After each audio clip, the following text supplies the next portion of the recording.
Can I still explain algebra clearly through 5 8-minute zone 3 bike intervals? I love exercising, but I'm also building Unisium, which is a math and physics study app. And building a business tends to ruin your chances to stay fit, but I figured that I have a semi-good excuse to do exercise. I can stress test whether you can learn physics or math while exercising. And today that means a 5 by 8-minute zone 3 cycling interval while answering questions and explaining solutions to algebra problems. From 3/4 to equals x equal 8 to 3 times 8 equals 4 times x. Cross multiplication was used here. And the switch we see is that the denominator on the left-hand side becomes a factor on the right-hand side, or scalar. And the denominator on the right-hand side becomes a factor on the left-hand side.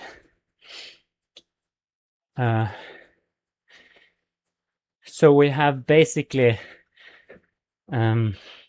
multiplied by 32 on both sides, or 8 times 4.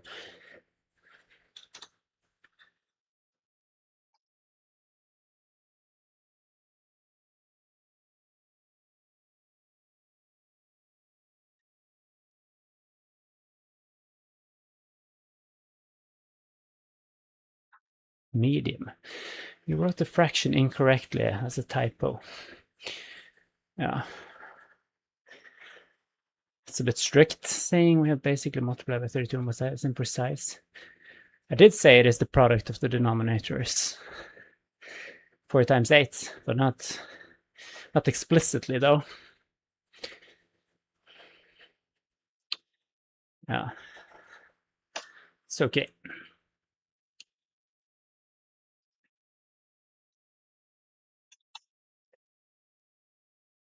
The symbols in the clear denominators principle is A, B, and C. They're just any expressions. A is divided by B, any expressions, and that equals C, which is a different expression. But B cannot be 0. That's the condition here.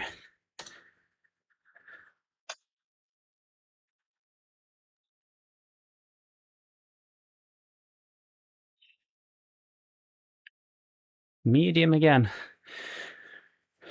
A divided by B equals C. Say clearly that A and C are expressions or numbers. B is the denominator.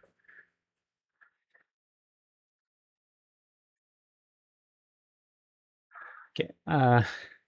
This is a problem with whisper flow. Not my understanding. It's probably a bit noisy here. What exactly did I write to him? Yeah, A, B, and C. Oh, okay, I didn't spell out the expression. Not that that's that important here. But yeah, I didn't spell them out.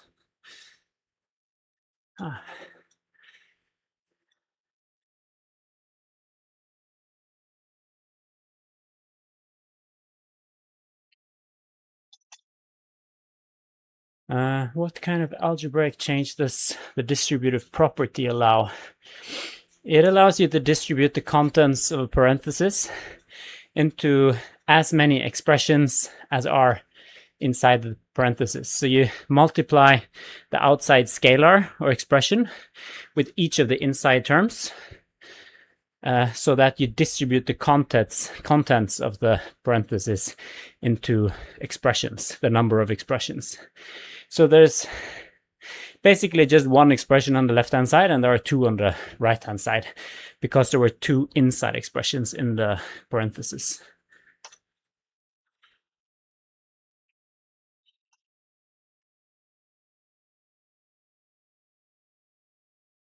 Hi. Yeah.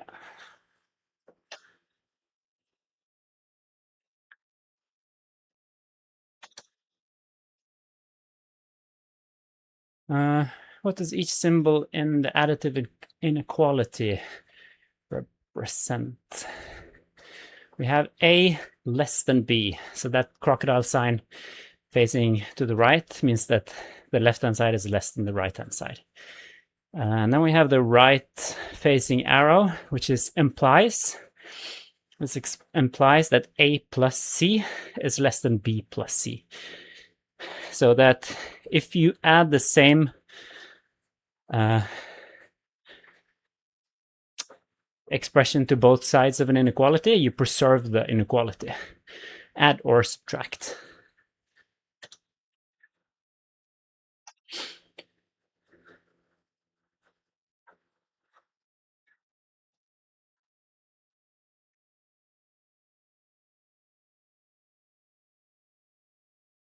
Medium refers to right-facing arrow, which is unclear. Student didn't clearly state the full symbolic form. I have to do that every time.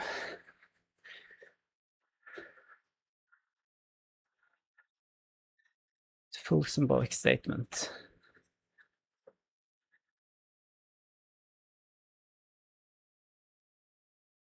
Okay. What's the symbols here? Double right arrow implies. That was correct. I should have gotten a high here. But it's conservative. That's probably good. Okay, so self-explanation session. Map scale 1 to 25,000. Two towns are 3.2 centimeters apart. On the map, how far apart in kilometers? Okay, so we have the target is D subscript R. So that's the distance between them. And we have, okay, so dr, r is probably real. And we have the given variables are dm, so distance on map, and k, which is the map scale. And the math model is giving as the distance on the map divided by the distance in real world is equal to 1 divided by k.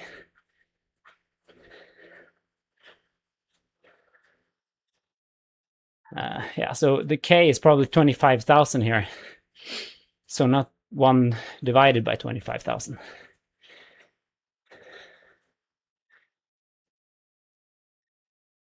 So this first M1 is the proportional model, written somewhat differently from the canonical equation.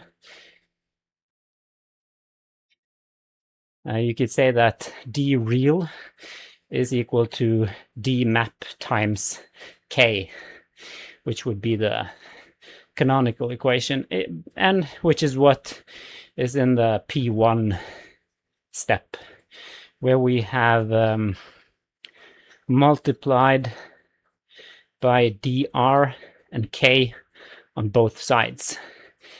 So you could say we use cross multiplication here.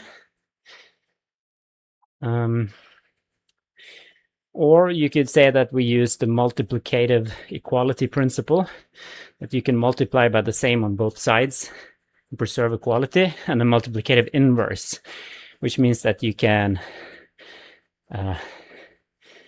basically cancel out the denominators.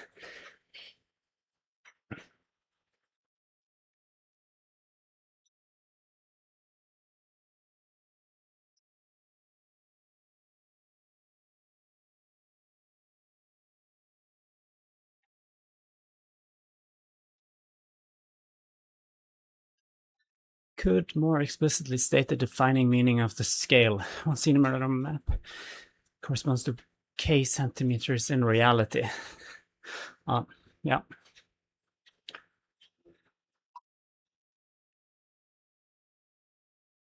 No collection cards. Okay, so this is the zero product property.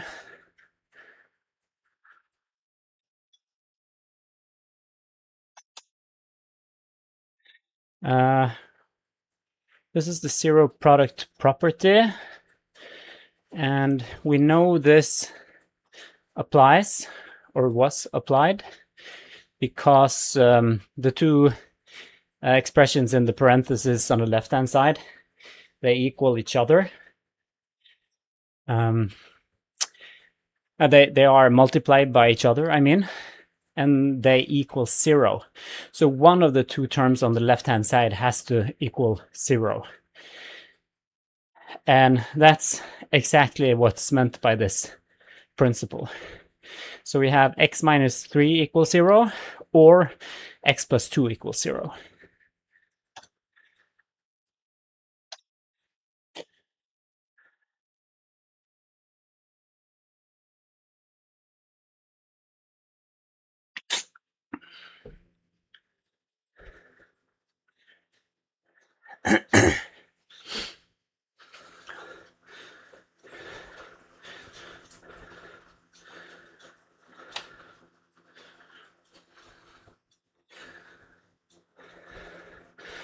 This is a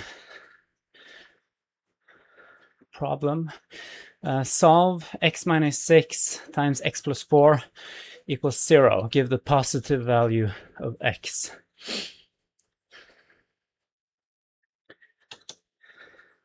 So going from M1 to P1 here, we're saying that either x minus 6 is 0 or x plus 4 equals 0. And that means that either x equals 6 or x is minus 4, so that these expressions do equal 0. And here we have a mistake, so we have to report that.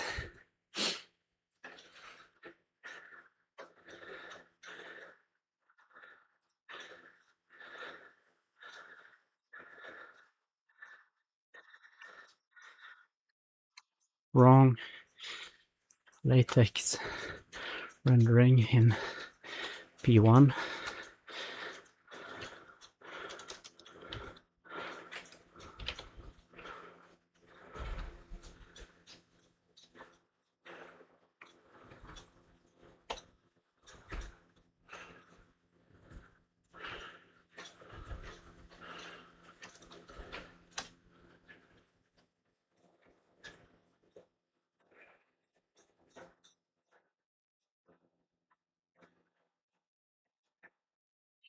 I should have explicitly named the principle, forgot that. So I should actually not have gotten a high score here.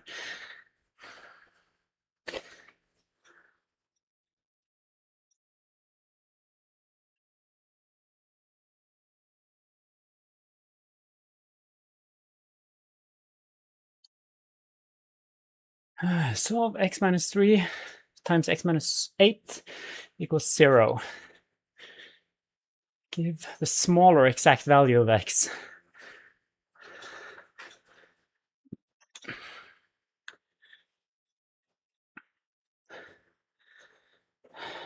So the principle in the math model is, what is it? Zero product property, I think it's called. I'm actually not sure what the principle is called that is used from going to M1 to P1. It must be something about evaluating zero product property. I'm not sure what it's called. But in essence, since those two parentheses multiplied equals 0, one of the parentheses has to equal 0, at least one. And that means that x minus 3 equals 0 or x minus 8 equals 0. And we're supposed to find the smallest x, and that's 3 then.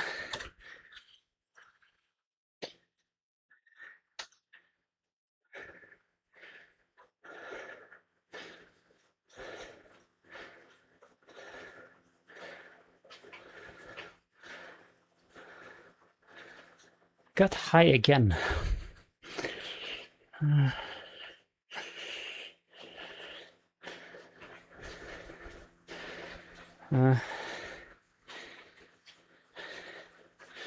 Okay, so that is the zero product property. Okay, so the zero product property is basically the evaluation of two roots. It's not a representational principle, it's a transformational principle.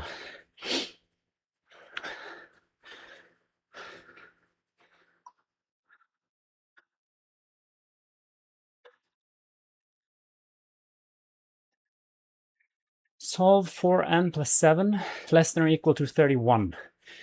Give the greatest whole number value of n that satisfies the inequality.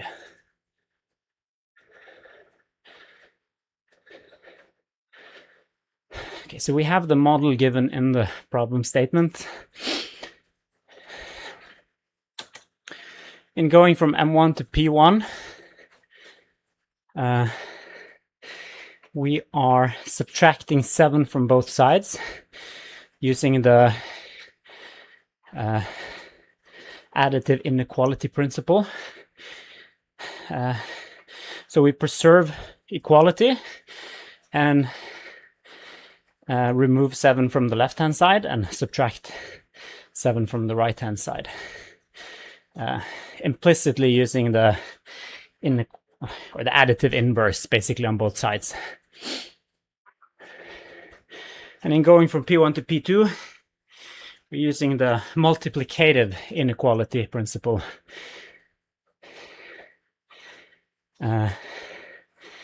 Which is that we can divide by the same positive number on both sides and preserve the inequality.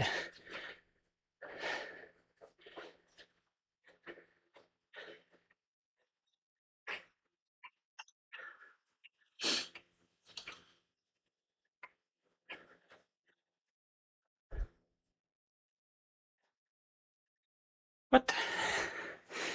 Arithmetic mistake and wrong detail. Oh, I didn't say 17, that's whisper flow.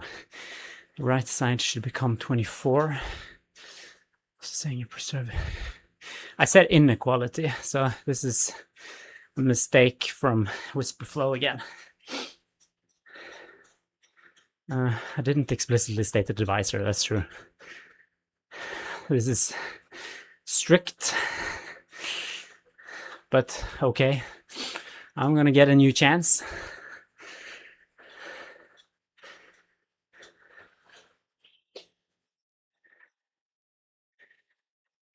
So now we're supposed to solve, or the problem is solve n plus 8 less than 15. I have to reduce the effort on the bike.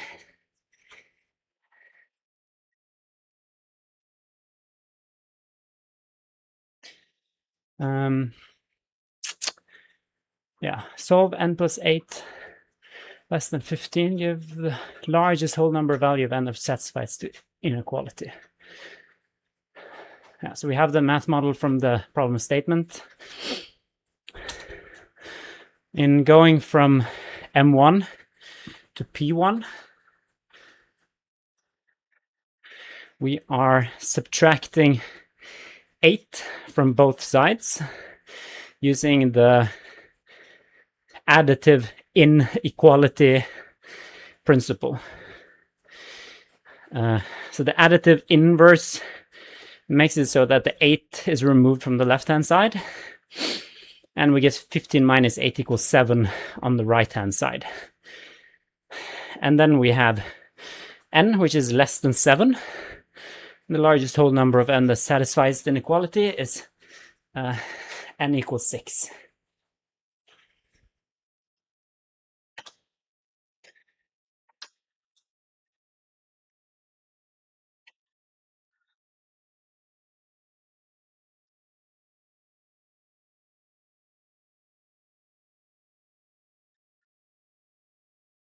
We got a high score here. Missing leg. Didn't explicitly state why the inequality sign stays the same. subtracting. Yeah, but that's yeah, it's okay. I could have done that, but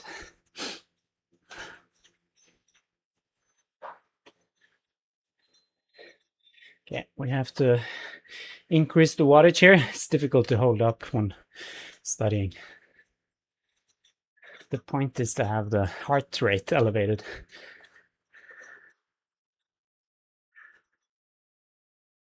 Okay, so the problem is solve minus 5p less than or equal to 20.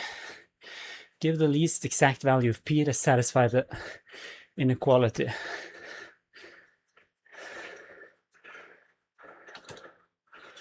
In going from the M1 step to P1, we're dividing by minus 5 on both sides using the multiplicative inequality principle.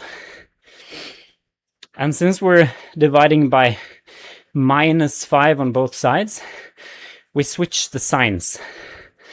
So minus 5 divided by minus 5 is 1. So we just get p. And 20 divided by minus 5 is minus 4. And we also switch the inequality. So p is now larger or equal to minus 4.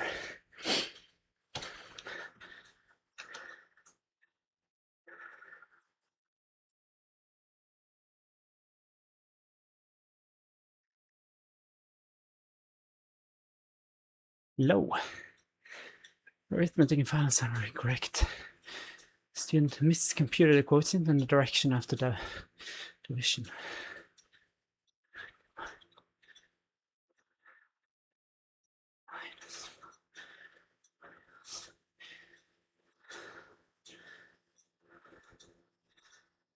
What?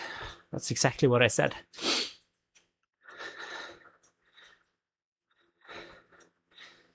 Negative division rule.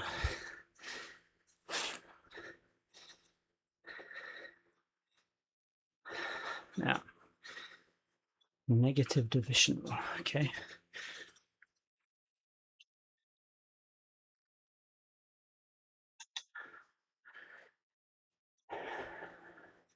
Okay, so solve for n in 3 to the second power times 3 to the nth power equals 3 to the 7th power. So that's basically the math model. And then going from M1 to P1, yeah, what's it called, this principle? It's perhaps the exponent power rule. Exponent power addition rule or something. Or multiplicative rule. Well, when you multiply two powers like this with the same base, you can just add the exponents. So you get 3 to the 2 plus n. And that means that 2 plus n has to equal 7.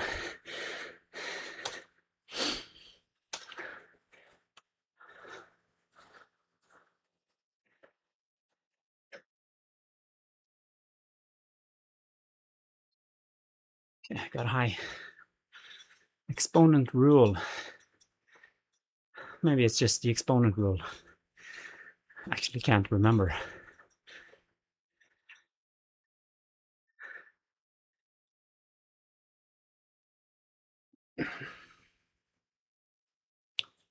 Okay, so another self-explanation card. Solve for m 2 to the m power to the second power times 2 to the third equals 2 to the 7th.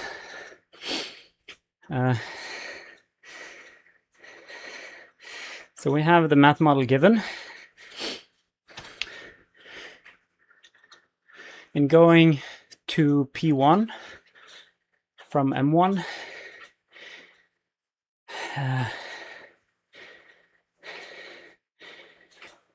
yeah, we're saying that 2 to the m power in parentheses to the second power is just 2 to the 2m power.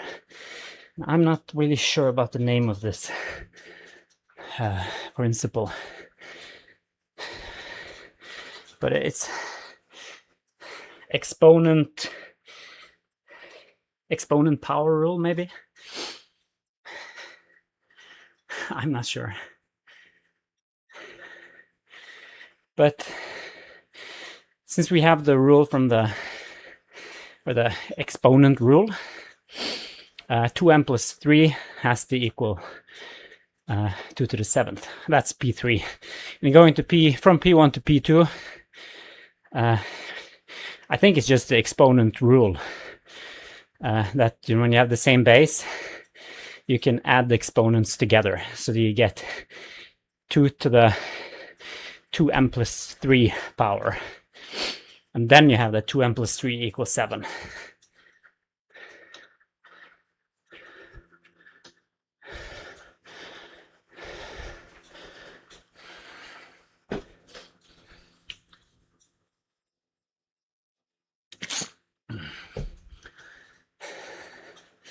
Hi.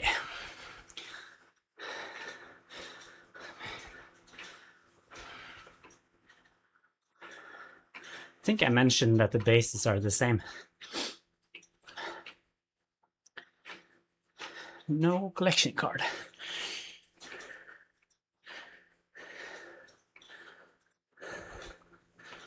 Okay, so solve for x in x plus 1/3 equals 2x minus 5/6. Give an exact value. The math model is given. So going from M1 to P1,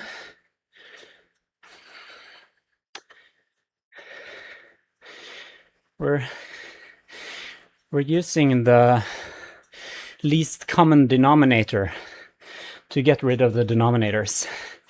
So we're multiplying by 6 on both sides, which is allowed because of the multiplicative equality principle. And then we're using the least common denominator to get rid of all the denominators. So we get 6x. Forgot to put on whisper flow. In going from M1 to P1,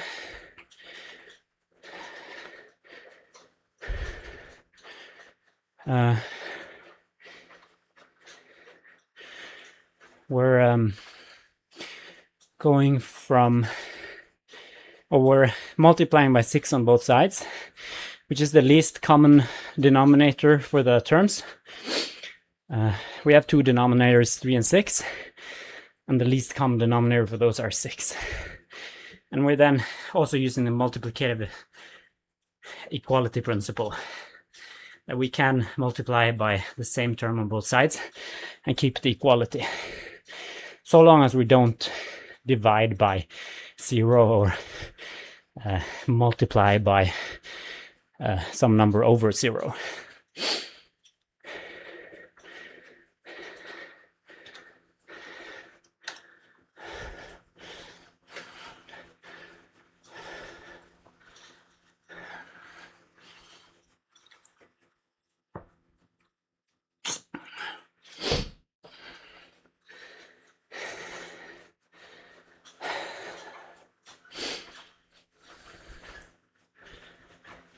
Yeah, so we get the high score.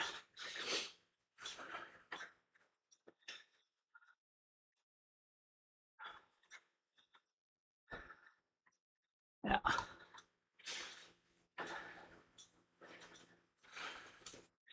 So here we have a text problem. An employee's gross shift pay equals a fixed shift bonus plus hourly pay for each hour worked.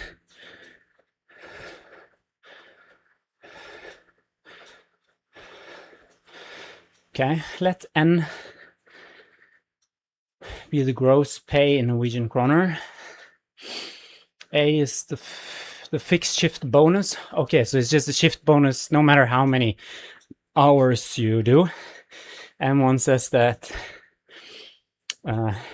N is that shift bonus, which is fixed, plus the number of hours times the hourly pay.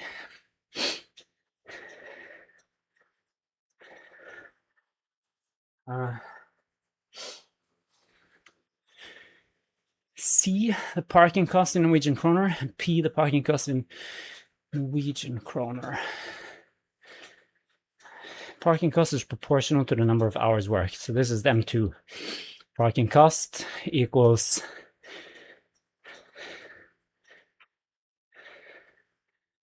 the parking cost per hour, P, divided by the, or multiplied, I mean, by the number of hours. So that's the proportional model. The take-home pay after parking must be at least G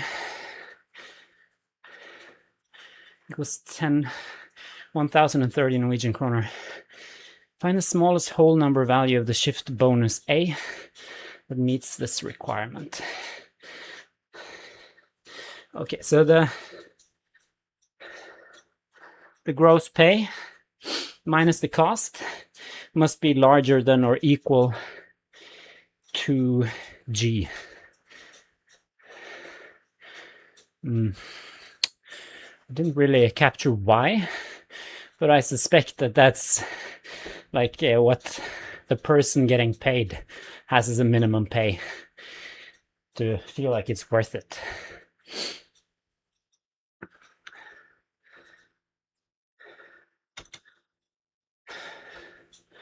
So M1 is the gross pay, and that equals the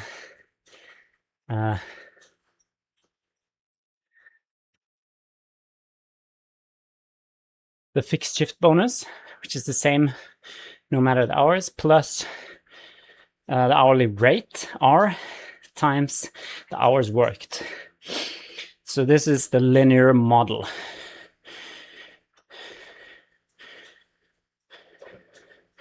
Where N is Y and H is X. And M2 is the proportional model, with C being the cost of parking, and that equals the proportional constant P, which is the parking cost per hour, times H, which is the hours parked. And then going to P1, I think we are inserting or substituting for N and C, M1 and M2, into M3. So we get the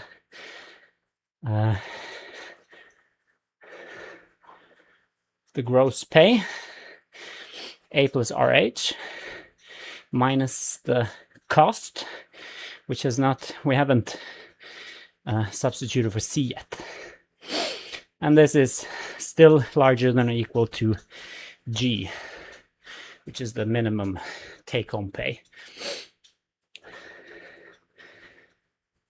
And then in going to P2, we substitute for C, using the substitution principle again.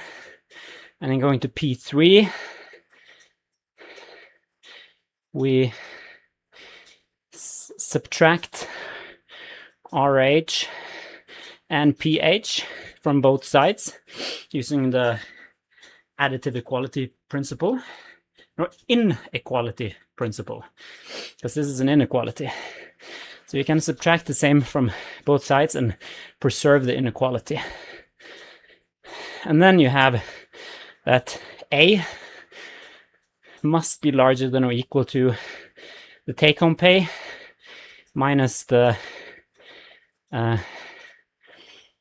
pay for the hours worked minus the parking cost. And A is the bonus shift. So now we have an expression for the bonus shift pay and can solve for it.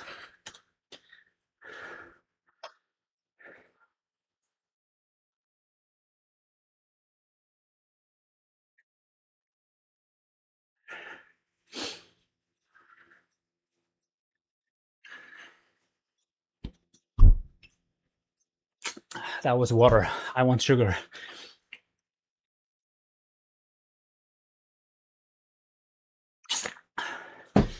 Medium.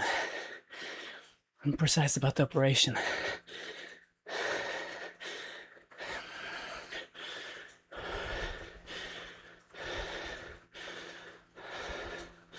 Oh, that's true. We added pH from the left-hand side, so I missed a little bit there.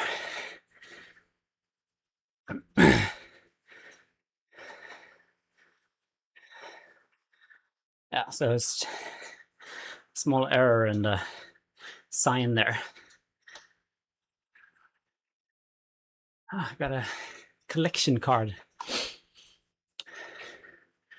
Francois Viet, level 1.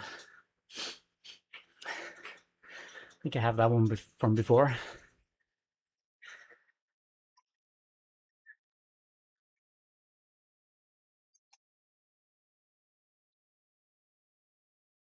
Hey. I have Tour de France on the side here, which is exciting because there's a Norwegian in the yellow jersey. So kind of multitasking here. Okay, so there's a self-explanation task again with the text problem. A media lab stores training clips for an online course. Let n be the number of clips.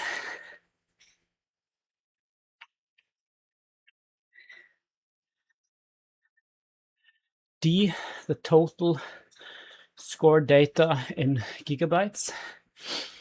T, the total upload time in minutes. So we have D equals the total store data. It's the number of clips times the clip use per clip, or the store data per clip R.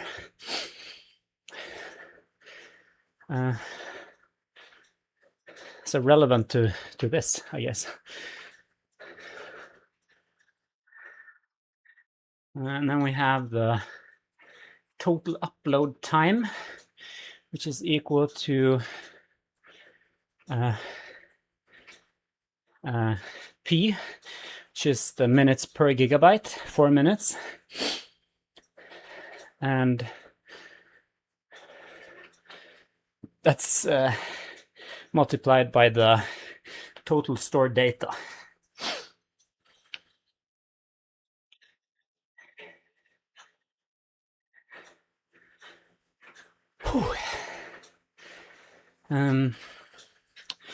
And the full upload time must be at most b equals 96 minutes. Okay.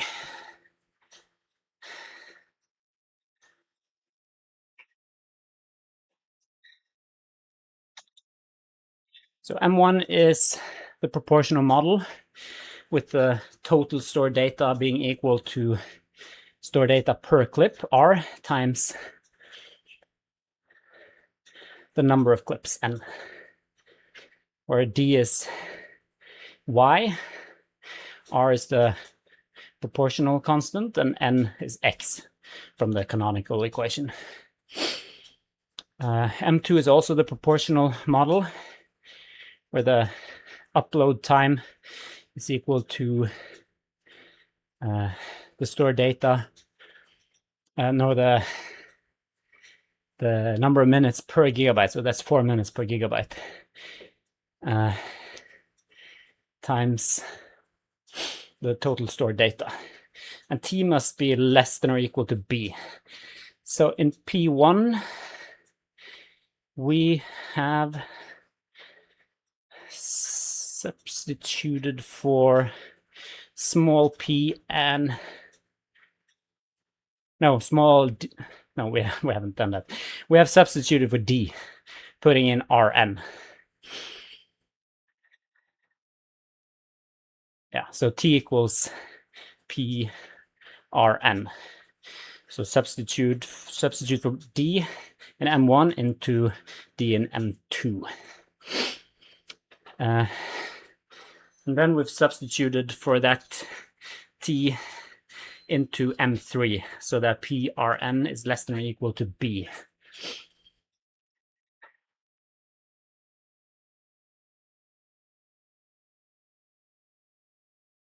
And going to P3, we have divided by PR on both sides using the multiplicative inequality principle. And since there's no negative sign, we do not flip the inequality.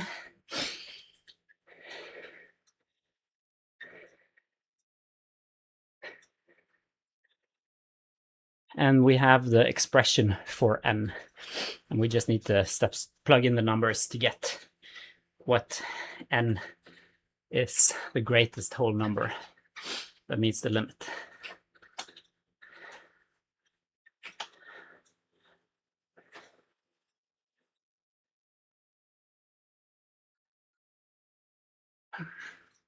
We need some sugar.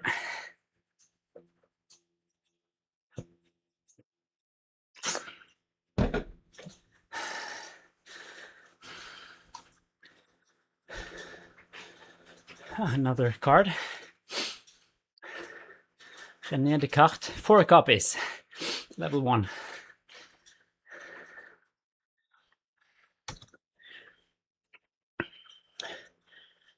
Okay, so now the problem is solved.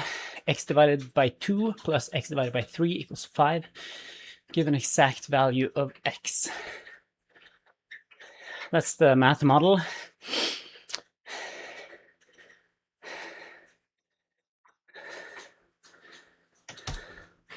So here we use cross multiplication.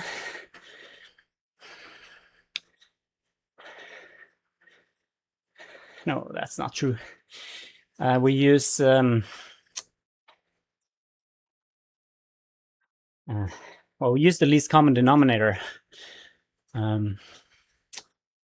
What's the principle named? It's the cross multiplication.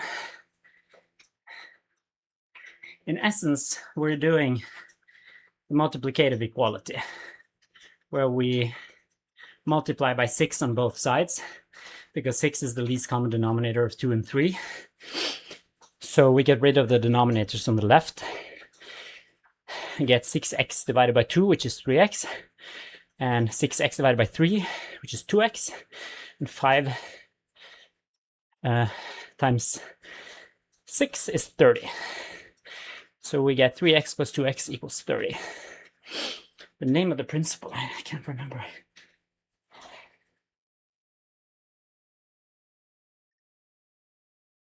It's not cross multiplication, I think. It's another one. It's like an emergent principle from the multiplicative equality and multiplicative inverse principles.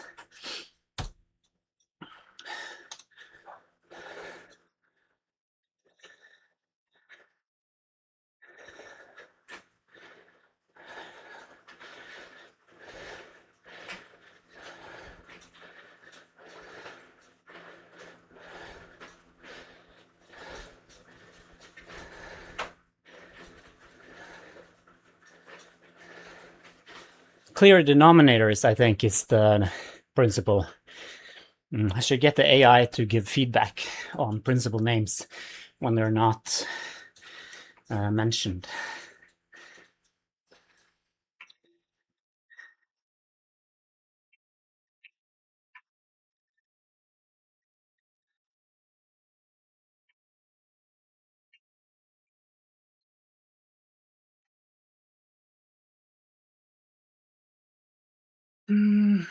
Elaborative-encoding. What does each symbol in the equation of the exponent rule negative exponent principle represent?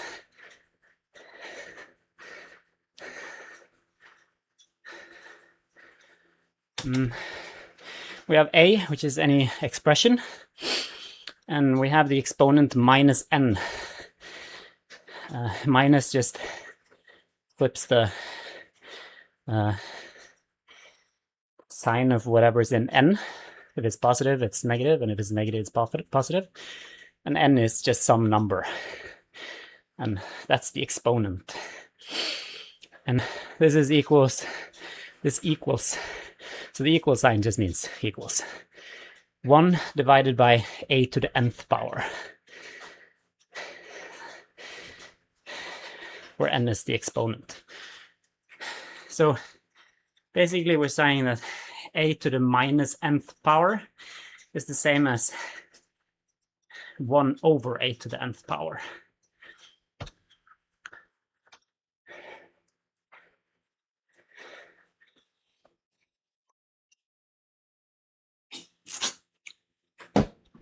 Medium.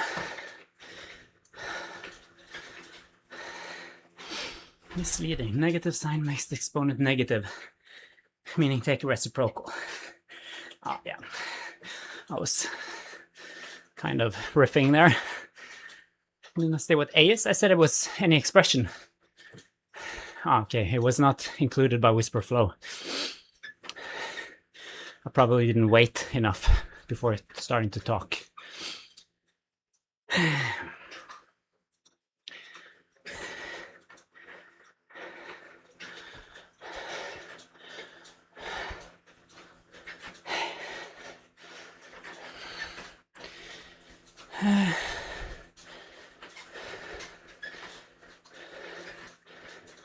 Yeah, rephrase the role with the negative sign and take the reciprocal. Yeah, I agree.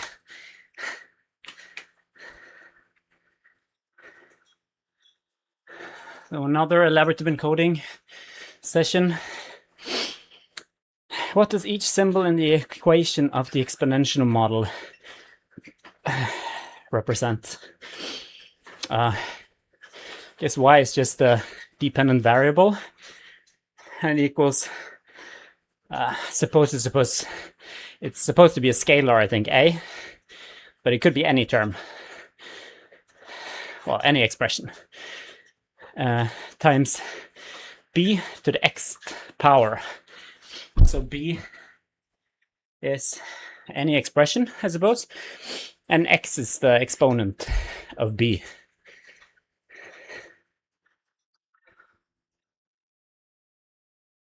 Okay, forgot to record. Y is the dependent variable. A is some expression that's multiplied by b with the exponent x.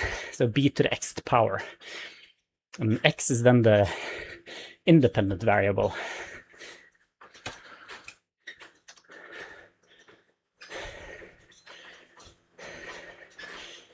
Hi.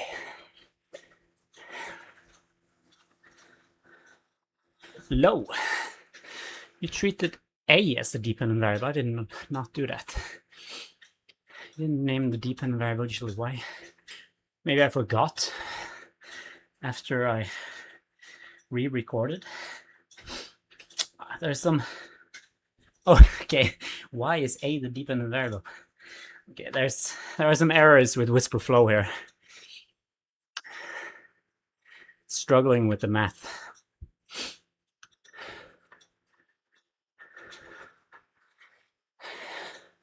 If I didn't do exercise, I would change errors while studying, because that's kind of annoying. It's just that writing on a keyboard while cycling is not the best.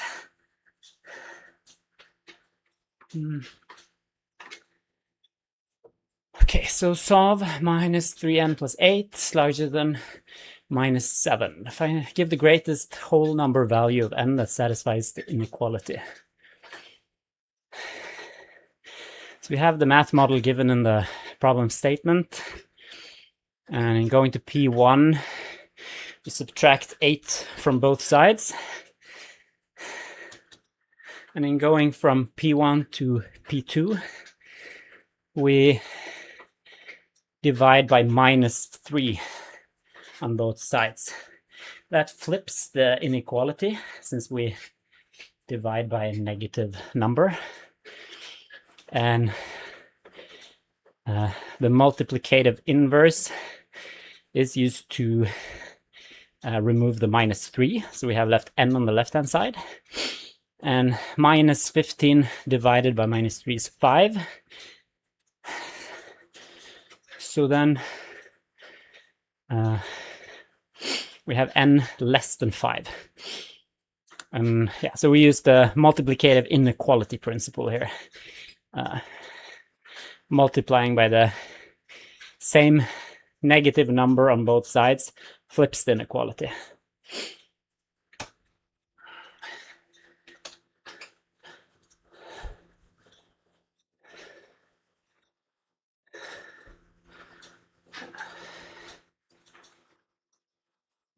Okay, we forgot to increase the load here.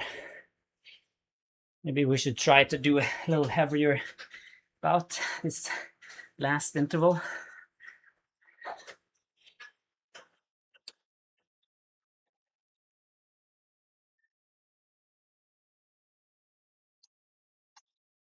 What does each symbol in the equation of this principle, the radical definition, represent? So we have this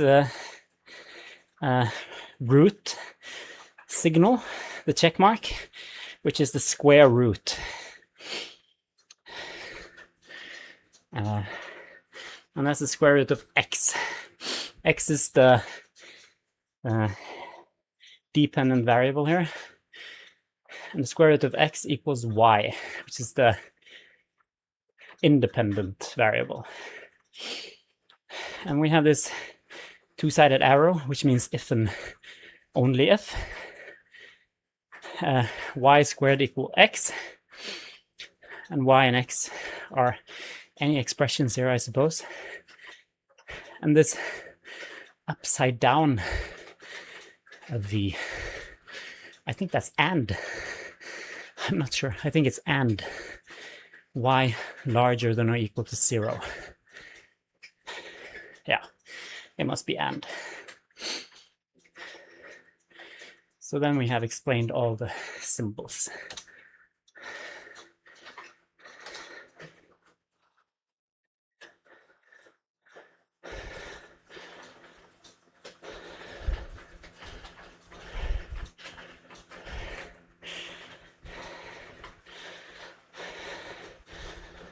But now the Tour de France is too exciting.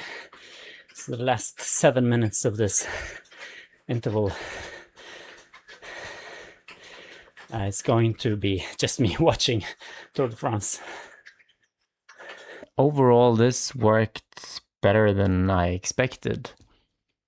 Thinking definitely became harder as my heart rate went up, but 5 zone 3 intervals were not hard enough to make serious algebra study impossible. And that makes me optimistic that zone 2 and longer endurance sessions can work especially well for studying real math and physics. And that's also part of what I want Unisium to become, like a flexible way to do advanced study wherever you are, even while training. So next, I think I want to push this further with an FTP test and also add some spoken retrieval practice to see what happens when the physical effort gets close to the limit.